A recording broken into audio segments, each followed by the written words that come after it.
Hi, it's Joe. Welcome to the Quilt Report. Well, I'm standing in front of a quilt that's a prime example of the kind of quilt that I used to make. Lots of hand quilting.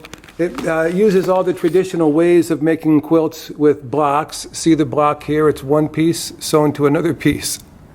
Two pieces. That's the funny block that I made up for this. And then it's got borders.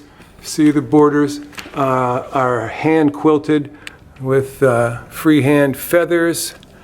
And down here in the bluish purple section, you can see it says, "The Time to Quilt." That's the name of this quilt. Joe Cunningham, the quilter, 2003.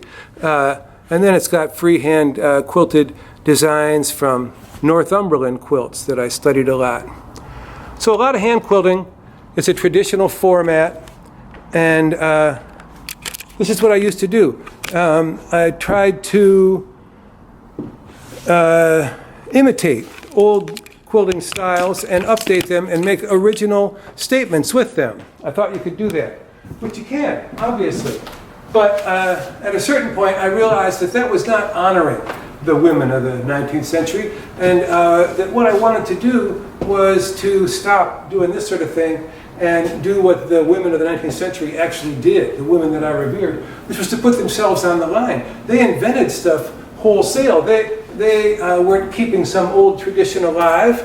They were doing everything brand new for the first time. What a great idea.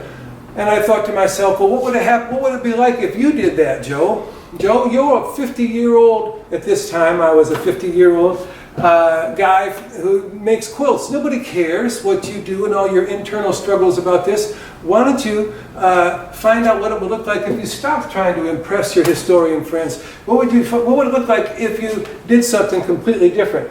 Well, I decided to make a real break with everything that I'd done before. I wanted to liberate myself. I wanted to do something that would not resemble anything anybody else ever did or would do. And so what I decided to do was to collect a bunch of bias tape. All the bias tape I could find in yard sales and second-hand shops in 1 month. And that's what I would use to make a quilt. That was my idea. I didn't find very much.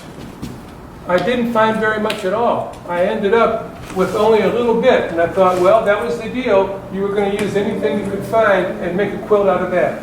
So I laid it down on this piece of red and white toile de Jouy fabric and got an arrangement that I liked and then sewed it down. Oh my goodness, at the end of that day I felt like I'd made the greatest quilt ever made. It pleased me so much to have a quilt that was only for me. It wasn't designed to impress anybody, that's for sure. It wasn't designed to be beautiful in any traditional sense of the word. It wasn't designed to be impressive to the historians or anything. It was only for me. And what I realized once I did this was, hey, if you could do that, you can do anything. You can do anything. And as you know, I've gone on to do lots of different kinds of quilts. This one marked a turning point. There's a possibility it's going to end up in a very fine museum, and I'm hoping that it does. But I'll miss it. I get it out every once in a while, look at it to remind myself, guess what? You can do anything. You're free. Just like you watching this video. You can do anything. You're free. See you next time.